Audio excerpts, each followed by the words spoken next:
Você que é fornecedor do food service, seja da indústria ou dos canais de abastecimento, quais são os indicadores de desempenho de vendas que você utiliza na gestão, no acompanhamento, na avaliação e até nas decisões que você toma comerciais no food service? Eu sou Sérgio Molinari, esse é meu canal no YouTube. Eu queria utilizar esse vídeo para compartilhar com vocês os meus 10 indicadores favoritos para essa finalidade.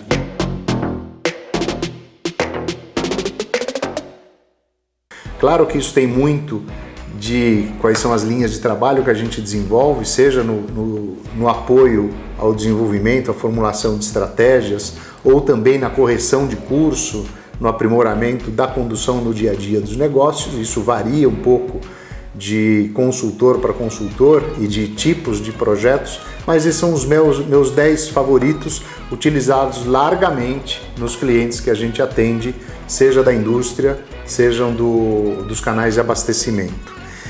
Queria pedir para você que, caso não seja ainda inscrito no canal, esteja assistindo aqui esse vídeo, se inscreva no canal e se mantenha ativo assistindo ou acompanhando os vídeos que a gente produz, porque isso dá um impulso para o próprio canal e obviamente favorece que a gente possa produzir cada vez mais e melhores conteúdos para compartilhar e para apoiar o teu desenvolvimento profissional ou o desenvolvimento dos teus negócios dentro do food service. A gente vai focar aqui, como eu disse, especialmente nos indicadores de desempenho de vendas. Claro que existe uma série de outros indicadores e já vou até deixar aqui um convite, uma provocação.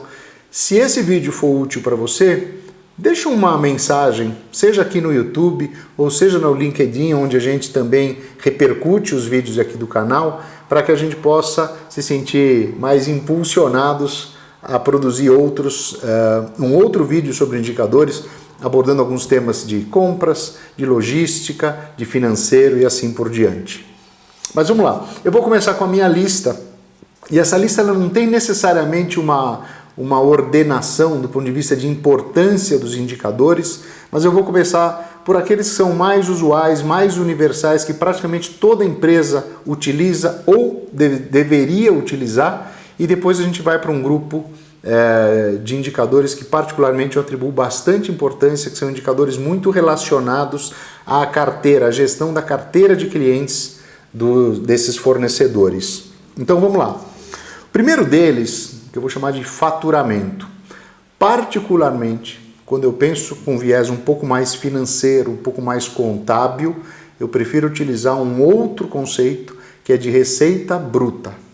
Mas, de uma forma mais universal ou mais comum, se trata como faturamento o primeiro de todos os indicadores de desempenho de vendas, que nada mais é do que a soma de todos os valores que uma empresa obtém pela venda dos seus produtos e serviços. E aí dentro desse conceito de faturamento, você tem o que é a receita bruta, mas também tem outros componentes, como por exemplo os impostos. Então é o maior número da empresa, que é quanto que é o valor total que ela vendeu dos seus produtos e serviços, mesmo sabendo que ali dentro tem uma parcela desse valor que não é dela, porque existe, por exemplo, na forma de impostos, taxas, tributos e tal. Então, número 1, faturamento.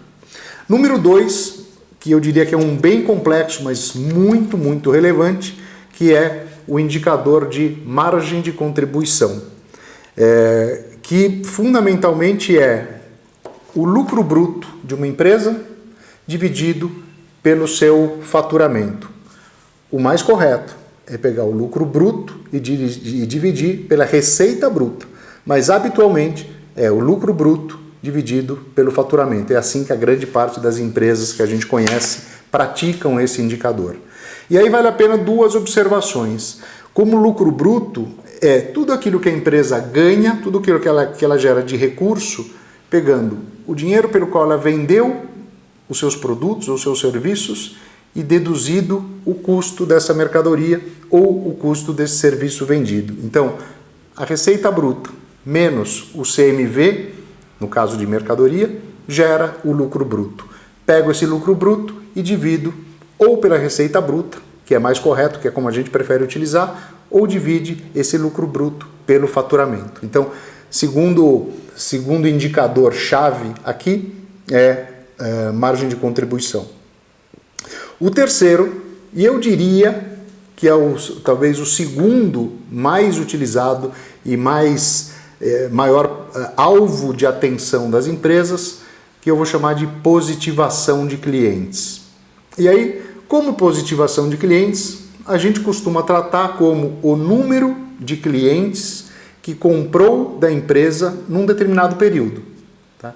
Algumas empresas pegam esse número, né, sei lá, 5 mil clientes, que é como a gente trata a positivação, e fala, olha, 5 mil clientes que compraram nesse período.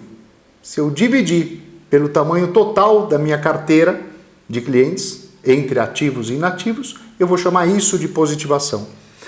Pessoalmente, eu não gosto de tratar dessa forma. Por quê? Porque, invariavelmente, na carteira de clientes ou no cadastro de clientes de uma empresa, tem muito lixo. Tem muito cliente que já não é cliente da empresa há algum tempo, tem clientes que têm restrições de crédito e etc. Então a gente às vezes se engana um pouco olhando positivação do ponto de vista percentual. Então eu prefiro tratar positivação como número absoluto de clientes. Vou fazer um paralelo aqui com o tema de emprego e desemprego. A gente trata, por exemplo, o tema de emprego, o número de pessoas ocupadas, ao invés de tratar taxa de desocupação. Porque lembrando, uma taxa de desocupação pode comparar um número de pessoas que estão procurando emprego maior ou menor num período, e isso pode gerar uma divergência. Então, positivação a gente trata como número de clientes que compraram da empresa num determinado período. E aí a gente vai para um outro elemento, para um outro indicador, que é a compra média para o cliente, que nada mais é do que a divisão de qual é o meu faturamento pelo número de clientes que comprou num determinado período. Então, em média, quanto cada cliente que comprou. Então, em grana, em valor. E isso, obviamente, me dá uma noção de se ao longo do tempo, se eu estou aumentando ou diminuindo a quantidade de valor que eu extraio de cada um dos clientes da minha carteira. Depois, uma coqueluche minha, frequência de compras. No food service, para mim, esse é um indicador particularmente importante, que é a quantidade de vezes num determinado período, a gente trata isso, quantidade de vezes no mês, em que os clientes compraram. Então, quantas vezes por mês, em média, os clientes compraram? Por que a gente gosta muito desse indicador? Porque no food service é sabido que a grande parte das categorias são compradas semanalmente ou até com uma frequência maior, 1, 2, 3 vezes por semana.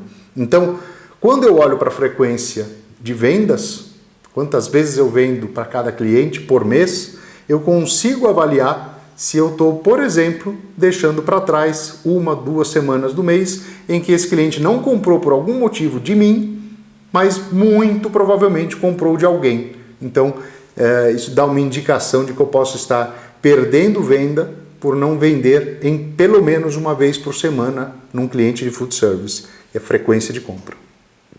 Depois eu vou para um outro grupo, que aí já é um certo zoom, um grupo de indicadores onde a gente vai dar um certo zoom no olhar da carteira de clientes. Então a gente vai falar de um indicador que é o indicador de evasão, ou churn, como a gente passou a chamar mais recentemente, que é um fenômeno que sempre existiu, sempre existe, que vai continuar existindo em qualquer carteira de clientes, e que talvez tenha sido até um indicador que foi um pouco mais popularizado, um pouco mais evidenciado recentemente, muito pelas empresas de tecnologia, muito pelas empresas de streaming, por exemplo, que estão sempre medindo o seguinte: da minha carteira de clientes assinantes, quantos que eu perco a cada mês ou a cada período de tempo.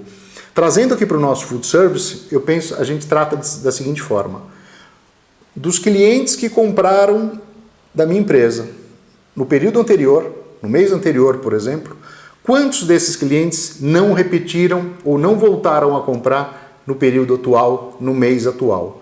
Então, digamos que eu vendi para 5 mil clientes no mês passado, desses 5 mil clientes eu voltei a vender só para 4.500 deles, ou seja, 500 clientes não deram continuidade ao relacionamento comercial comigo, ou seja, 500 clientes foram a minha evasão de clientes. 500 clientes que não compraram, dos 5 mil que compraram no mês anterior, eu tive 10% de evasão de clientes.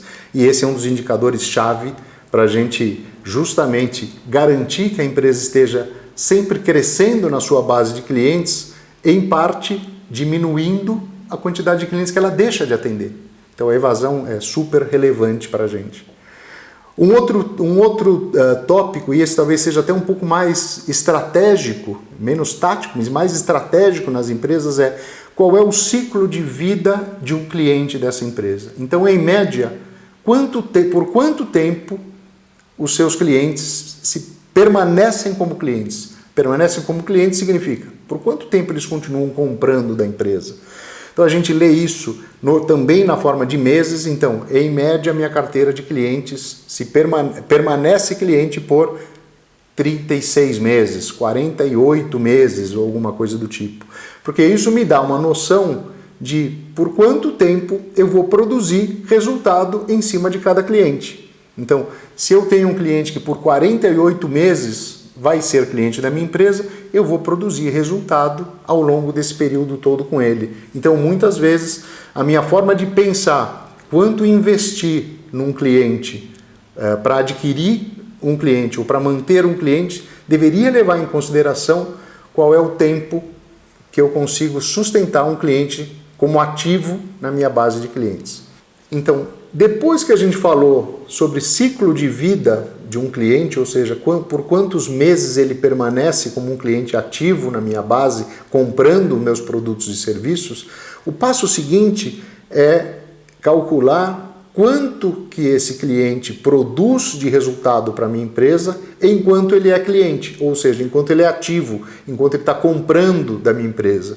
Então, esse valor de ciclo de vida do cliente, ou como a gente chama mais comumente em inglês de lifetime value do cliente, a gente calcula da seguinte forma: qual é o lucro bruto gerado por esse cliente enquanto ele é cliente? Então, digamos que esse cliente durante 36 meses vai se manter comprando da minha empresa e que a cada mês a venda que eu faço para esse cliente produz R$ 1.500 de lucro bruto.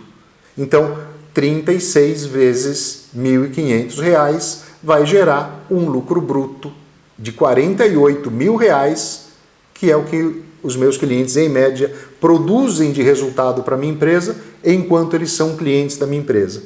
Eu vou usar esse valor do ciclo de vida dos clientes para estabelecer duas variáveis que a gente vai discutir agora, que são quanto eu posso investir em cada novo cliente, CAC, e quanto eu posso investir para manter os clientes atuais, que é o custo de retenção de clientes.